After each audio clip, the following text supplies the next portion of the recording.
Оқу инемен құдық қазғандай. Расында баланың жетістікке жетуіне, асулардан өтуіне білім саласында жүрген жандардың еңбегі зор. Бұл салада қызмет етудің қандай да бір қиындығы бар, қызығы да бар, оны әлбетте тек қана мұғалімдер білетіні анық. Армысыздар қымбатты көрермен, біз Қайым Мұхамедхан атындағы нөмір 90-шы ұлттық гимназиясындамыз. Студиямыздың қонағы Гүлжанат Асанқызы. Қош келдіңіз. Тәуелсіздік мерекесі тұғырлы болсын, еліміздің іргесі берік болсын дейміз. Мектепте жетістік көп.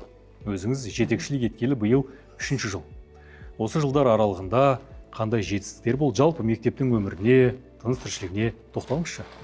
Рахмет аға, сізді сол мерекемен құттықтаймын. Жалпы Қайым Мұхамедхан атындағы 90-шы гимназия әрине бұл қалалардың ішіндегі бір таза қазақ тілінде оқытылатын мектептің бірі. Бұл мектепке мен келгеніме биыл 3-ші оқу жылы. Алғаш келген кезеңде осы мектепке ойланған, бұл кісі кім, неге бұл кісінің есімі берілді, жалпы Қайым Мұхамедхан туралы біздің оқушыларымыз, қоғам не біледі деген сияқты ойлар бірден туындады. Сондықтан да осы мектепке келгелі бері осы кісіні өзімде зерделеп келе жатырмын. Өйткені кез келген мектепке есім берілген кезеңде сол есім туралы тереңірек ойланып, оны ұрпақ біліп өсу керек. Қай мектепте оқып жатқанын, ол кісінің халық үшін, мына отан үшін қандай қызметі бар, және сол кісі неліктен біздің Қазақстанымыз үшін, әсіресе еліміз үшін маңызды роль атқарады деген сұрақтарды оқушы мектептен біліп кету керек деп ойлаймын. Жалпы мектебімізде осы алып қараған кезеңде бірінші қабаттан бастап мектеп бір тарихи тұлғаларға бағытталған жаңағы оқу ортасы деп айта аламын. Себебі мектепке осы кіреберістен келгеннен бастап біздің кәдімгі қасиетті Қазақстанның жерлерімен кез келген жаңағы келген қонақтарымыз, оқушыларымыз, ата-аналарымыз танысып, әрі қарай өткен кезеңде бізде бірінші қабатымыз осы халқымыздың жаңағы ұлы тарихи есімдерімен таныса бастайды. Әр қабат өзінің бір маңызы, мазмұны жағынан безендірілген. Мысалға, бірінші қабат жақта бастауыш жақ блок бар бізде. Ол жерде тәлім блогы деп аталады. Оның себебі бізде бастауыштар өзі тәрбиені, тәлімді бастауыштан бастап алады ғой. Сондықтан да сол бастауыш сынып оқушыларына бағытталған әртүрлі қазақтың жаңағы өнегелі, тәрбиелі сөздерімен өрілген.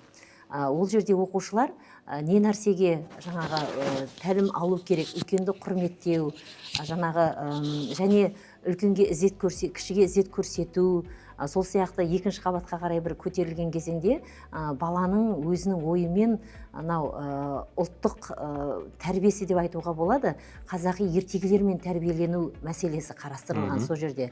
Бала, мысалға, кітапты оқымаса да сол ертегілерді көру арқылы қабырғадағы бұл ертегінің кейіпкерлері кім, бұлар жаңағы не деп сөйлейді, қалай сөйлейді, бір-бірімен қарым-қатынасы қандай деген тәрізді жаңағы ойларға өз сөздерімен жазылып қойған. Сол сөздерді оқу арқылы персонаждарды көріп, бала қиялында жалпы сол ертегі туралы ұғым қалыптасады. Бұл да тек пән сабақтарында емес, мысалға мектептің дәліздерінде жүрген кезеңде бала бір сәт өзінің көңілін аудара отырып, осындай қазағымыздың ертегілерімен таныса алады.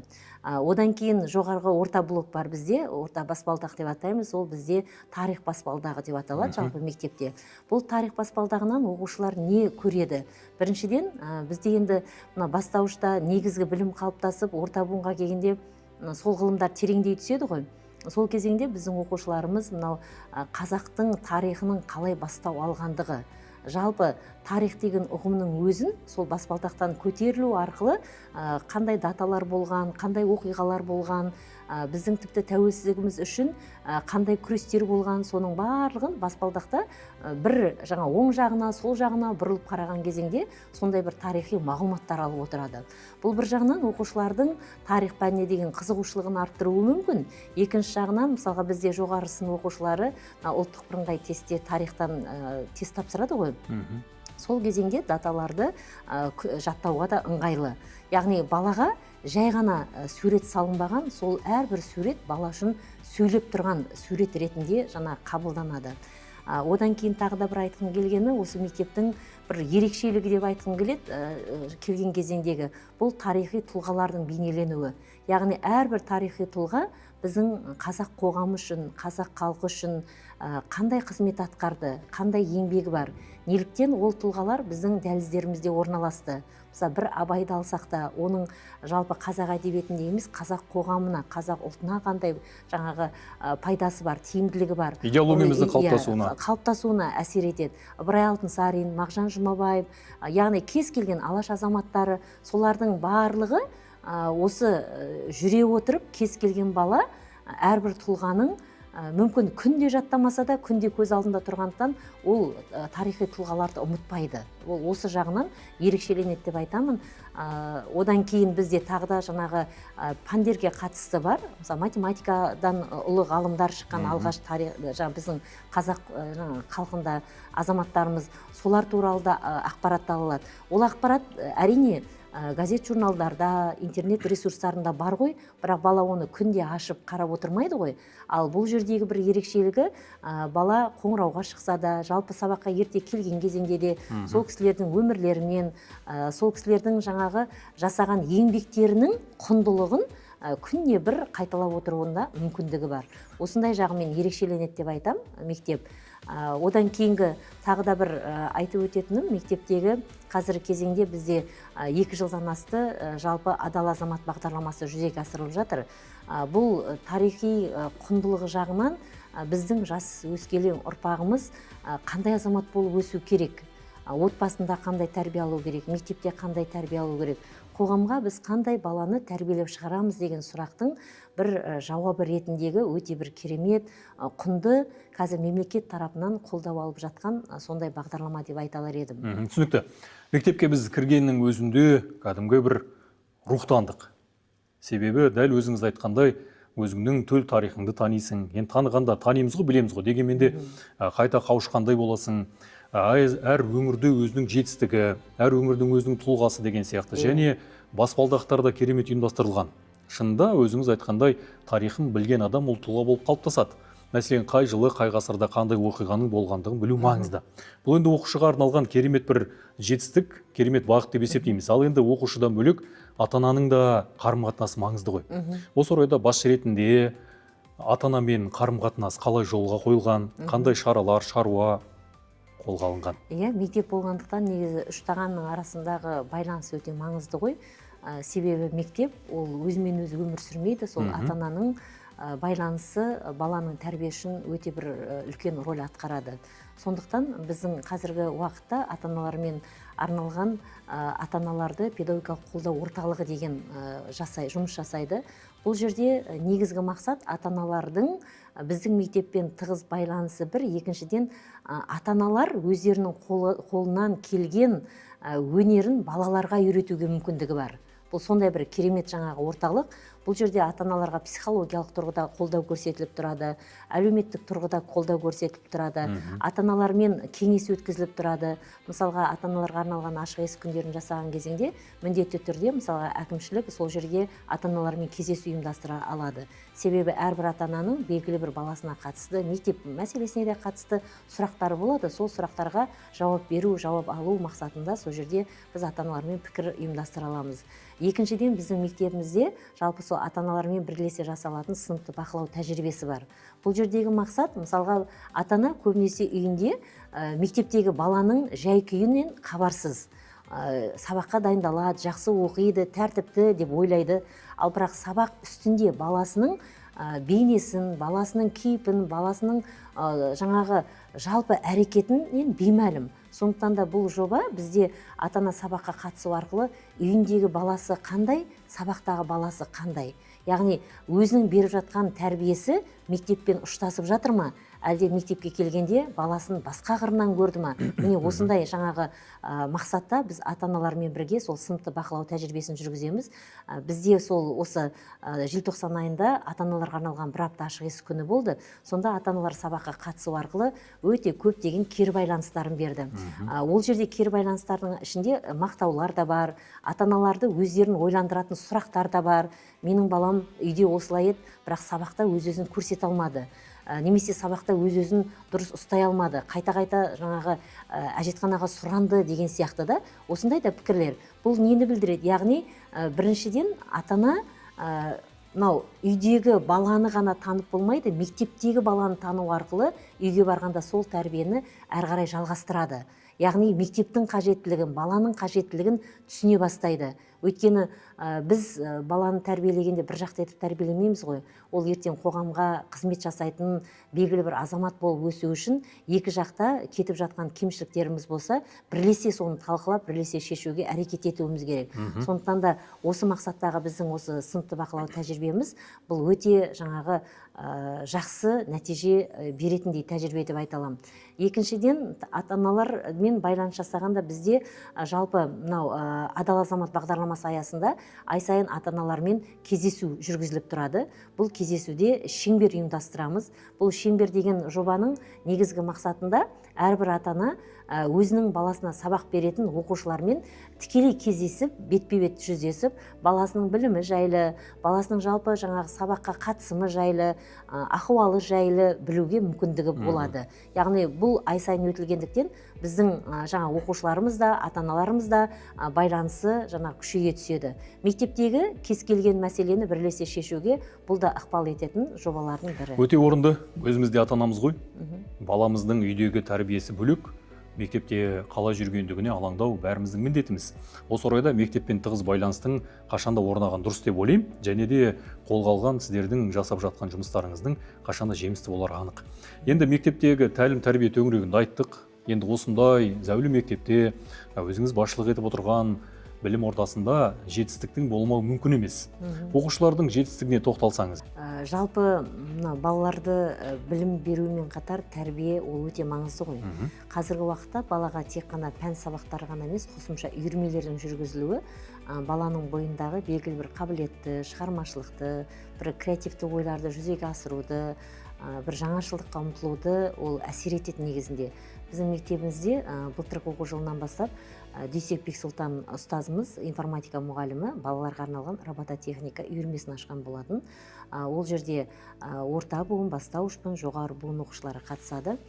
Әрине, бұл қазіргі кездің бір үлкен дамуында, өркендеуіндегі маңызды үйірменің бірі. Себебі балалар қазір техникаға, әсіресе жаңа нәрсеге өте құмар ғой. Бұл робототехникада балалардың өзіндік бір қызығушылығымен көптеген сайыстарға қатысты. Соның бірі Италияда болған конкурсқа барып қатысып келді. 6 бала барды.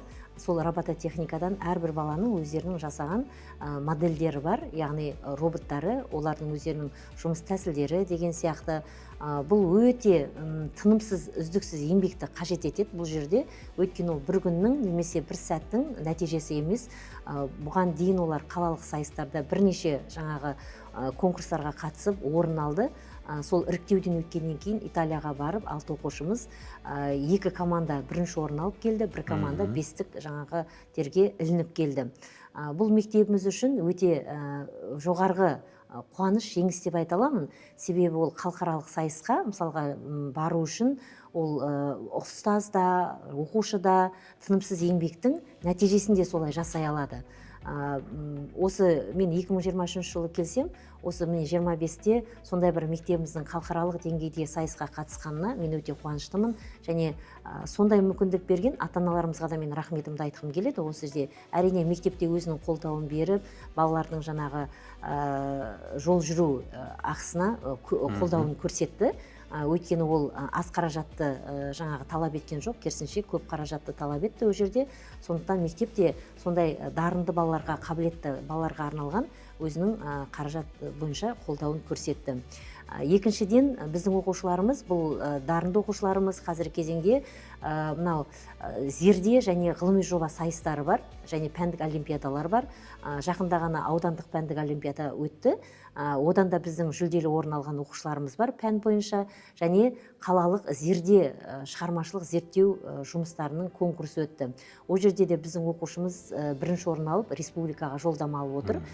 Ол да өте үлкен жаңалық деп айтуға болады. Өйткені біз бұған дейін сондай республикалық сайыстарға әлі қатыспаған болатынбыз. Бұл да жаңағыдай тынымсыз, үздіксіз еңбектің нәтижесі. Одан кейін бізде қазір тек қана оқушыларымыз ғана емес, ұстаздарымыздың да кәсіби дамуына өте үлкен қолдау жасалған. Өйткені ұстаз шәкіртті тәрбиелей отырып, өзінің де алға қарай өсуіне, дамуына мүмкіндік жағын қарастырылады. Мұғалімдеріміздің арасында авторлық бағдарламаларға қатысып, өздерінің жұмыстарын көрсетіп жатқан ұстаздарымыз бар.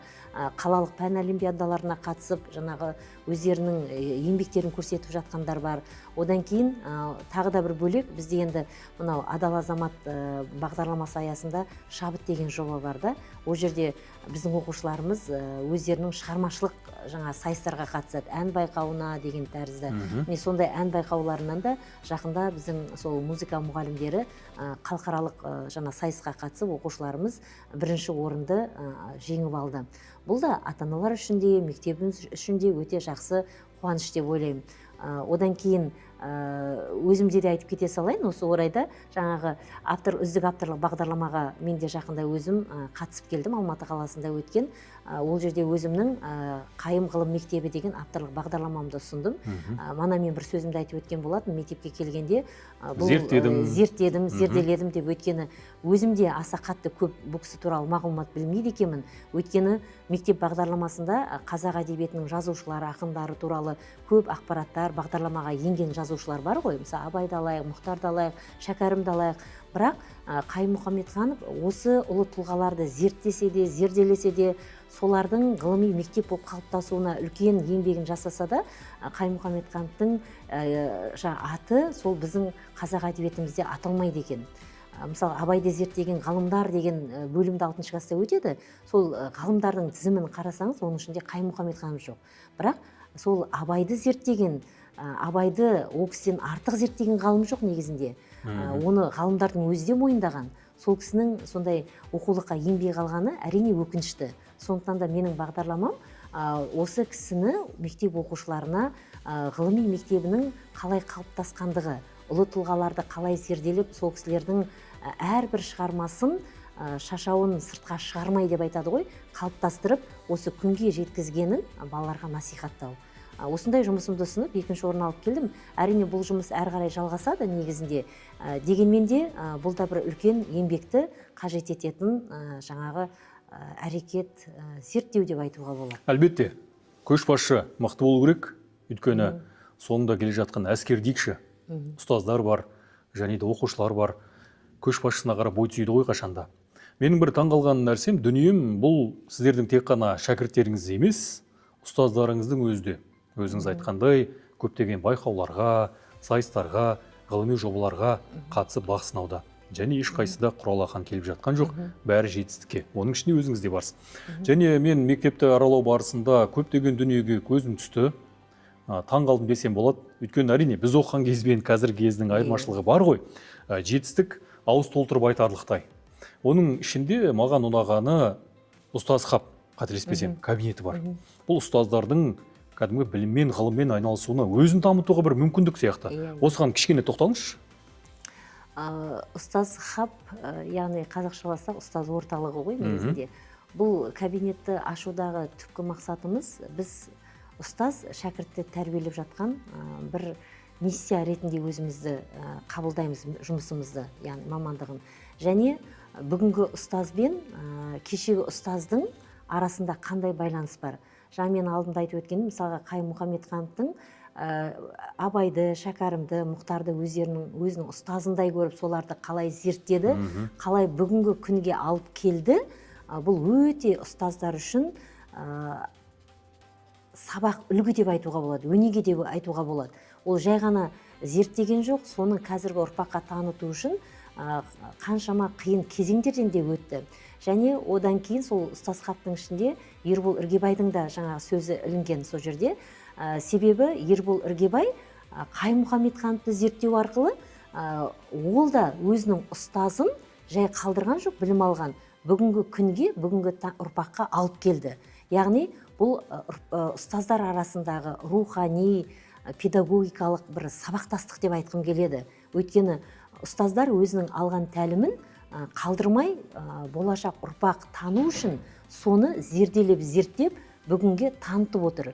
Ал бүгінгі ұстаздың біздің мақсатымыз жаңашылдық дейміз, креативтілік дейміз, сол ұстаздардың жолын жаңаша бағытта біз қалай жалғаймыз. Сондықтан ол жердегі екі бір кезеңнің байланысы деп айтуға болады, үндестігі деп айтуға болады. Яғни біз аға ұрпақтан қалай үлгі алдық ұстаз ретінде, сол ұстаздық үлгіні шәкіртімізге қалай береміз, соны қалай жалғастырамыз, бүгін не үйренуіміз керек, біздің ұстаздың бойында қандай дағдылар болу керек, сол туралы ақпараттар бар да ішінде. Бұл дегеніміз бүгінгі ұстаз жай ғана сабақты беруші ғана емес, күнде өзінің сабағында жаңадан жаңаны ашушы, Ахмет Байтұрсын айтқандай, үйретуші ретінде қалыптасуымыз керек.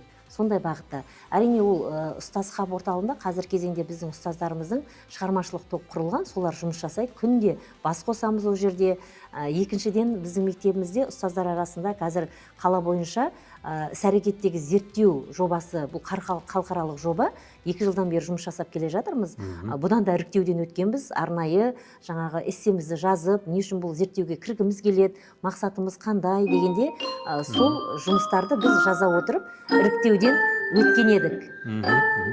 Айта беріңіз, енді бұл сіздің мектептің де бір ерекшелігі шығар. Өйткені қазіргі мектептерде күй күмбірлеп тұрады. Бұл да бір баланың ұлттық рухын көтеретін дүние ғой.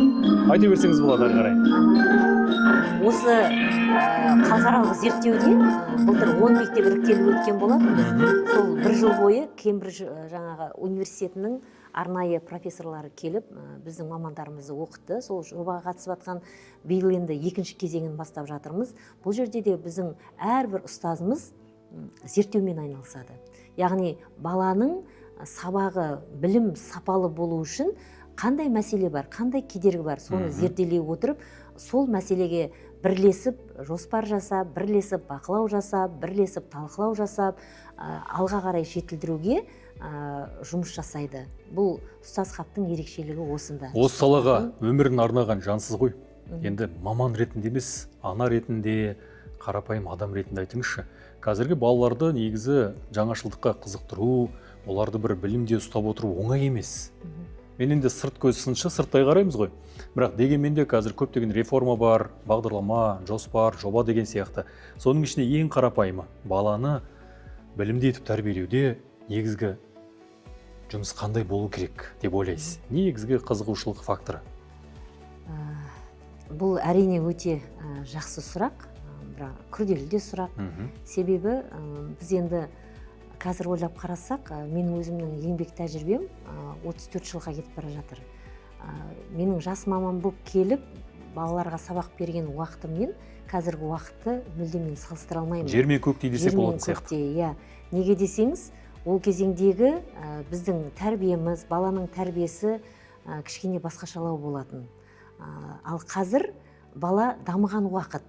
Мысалға, біз баланы белгілі бір технологияны немесе әдіс тәсілдемелерді қолданып, қызықтырып, еліктіріп әкетеміз деп айта алмаймын. Өйткені балада қазір информация көп. Бұрын информация көзі, яғни ақпарат көзі мұғалім мен кітапхана болса, қазір бала үшін ақпарат көзі жеткілікті. Қолдарында да жүр, мектепте де қаншама мүмкіндік жасалған. Сондықтан бұл жердегі ұстаздық маман ретінде айтарым, өзіңіздің пәніңізді шексіз сүю арқылы балаға соны көрсете білу деп ойлаймын. Мұғалім өзінің пәнін қалай жақсы көрсе, ол пәнін сондай махаббатпен жеткізеді, махаббатпен әңгімелейді. Сол құндылық балаға жақсы жетеді деп ойлаймын. Әрине, әдіс тәсілдерді қолданамыз, үйретеміз, бірақ ол уақытша болуы мүмкін. Зейін тұрақтылығы деген бар да. Мысалға, зейін тұрақтылығы ол қазіргі оқушыларда сондай бір ұзаққа созылмайды. Бір көп болса 5 минут, бастауыш класстарда ол даже одан да аз болуы мүмкін да. Сондықтан да бұл жерде мұғалімнің үздіксіз ізденуі, өзінің пәніне деген махаббаты, оның сөзінен, оның ісінен, оның әрбір демінен сезіліп тұру керек қой. Сол кезеңде бала, мысалға, ұстазға деген махаббаты оянады деп ойлаймын. Мынандай сұрақ қойғым келіп тұр. Мектеп туралы айтқан кезде көзіңіз жайнап тұр. Шынында адам бір дүниені жақсы көрсе, соны айтқанда жан дүниесімен тебіреніп айтады ғой. Бұл мектепті жақсы көретініңіз, жаныңызды салып, еңбек етіп жүргеніңіз анық. Сізге мүмкіндік берілсе, ұзақ жылдар осы мектепте қызмет етуге, тер төгуге, сізге мүмкіндік берілсе осындай, таңдар ма едіңіз? Немесе жоқ, мен берерімді бердім, басқа мектепке барайын деп айтар ма едіңіз? Қарапайым сұрақ болсыншы осындай. Енді бұл мектепке сонша еңбек сіңірдім деп айта алмаймын әлі. Өйткені келгеніме 3 жылға енді ғана аяқ басты ғой. Сондықтан әлде де жасарым көп. Жасағаннан жасарым көп. Жасарым көп. Себебі алғаш келген кезеңде осы мектеп маған ұлттық рухты, жігерді, бір жан жағыма қараған кезеңде бір үлкен бір жауапкершілікті бір артқандай болды. Ол жауапкершілік әлде де менің мойнымда. Соны қалай жүзеге асырсам деген ой, идея әлде де бар алдымда. Сондықтан таңдау болса осы мектепті әрі қарай бұдан да бір керемет жақсы бір қырынан көрсеткім келеді. Қазір қоғамға жетпей жатқан құндылықтар негізінде әлде де жасап жатырмыз, бірақ бұл жұмыстар әлде де бізде бір өзінің баланың бойына, баланың жүрегіне бірден сіңіп кетті деп айтпаймын. Ол бойына дару үшін ол уақыт керек. Сол уақыт келе болады. Бірақ ол үшін жұмыс тоқтап қалмау керек та. Жаңадан жаңағыдай табуымыз керек. Расымен тарихи тұрғыдағы біздің алаш азаматтарымыздың мысалға осы елімізді жаңарту үшін, жаңғырту үшін қаншама еңбек жасады. Солардың әрбір сөзінің өзі бала үшін үлкен бір тәрбие екенін біздің оқушыларымыз түсініп сезінсе екен деген ойым бар. Осы ойды жүзеге асыру үшін алда көптеген жобаларым бар. Әр мектептің өзінің ерекшелігі болады. Әр мектептің өзінің бағыт-бағдары бар. Жалпы 90-шы мектеп бұл ұлттық гимназияда ұлттық рух, тарих, бұл гимназияда үлкен болашақ жатыр. Енді бүкіл мектептің болашағы бар. Десе де бұл мектепті әсіресе тарихты тереңнен тануға және ұлттық рухты оятуға үлкен мүмкіндік бар деп айта аласыз ғой толық, Әрине айта аламын. Өйткені өзі кез келген нәрсе адамның бір сананың қалыптасуына байланысты ғой, сананың сезінуіне байланысты. Біз бірден адамдарды өзгерте алмаймыз ғой. Оқушыларды да, мысалға, ата-аналарды да бірден өзгерте алмаймыз. Ол өзгеру үшін жаңағыдай уақыт керек, әрекет тоқтамау керек. Сондықтан да бұл мектепке келген, кез келген ата-ана, кез келген оқушы, расымен де мен өзімнің тарихыма толған, тұнған мектептен білім алдым деп мақтанышпен сезіну үшін біздің миссиямыз әрбір баланың білім алуына қолдау көрсету және оған үлкен жауапкершілікпен, талаппен келу. Осындай алға миссия ұстанымыз. Гүлжанат Асанқызы таңды таңға ұрып, жақсылықты жақсылыққа жалғап, сұхбатты өрбіте беруге болады. Жетістік көп, ауыз толтырып айтарлықтай дүние бар. Дегенмен бүгінгі сұхбатты осы жерден түйіндей тұрайық. Алдағы уақытта сұхбатымыз, подкастымыз жалғасы жатар. Сізге сұхбатыңызға және уақыт бөлгеніңізге мың алғыс. Рахмет. Рахмет. Қымбатты көрермен, қашанда білім саласында жүрген жандардың қанаты талмасын, шәкірттер биіктерде самғасын дейміз. Ал біз сұхбатымызды осы жерден түйіндейміз, тәмамдаймыз. Жақсы күндерде қайта қауышқанша.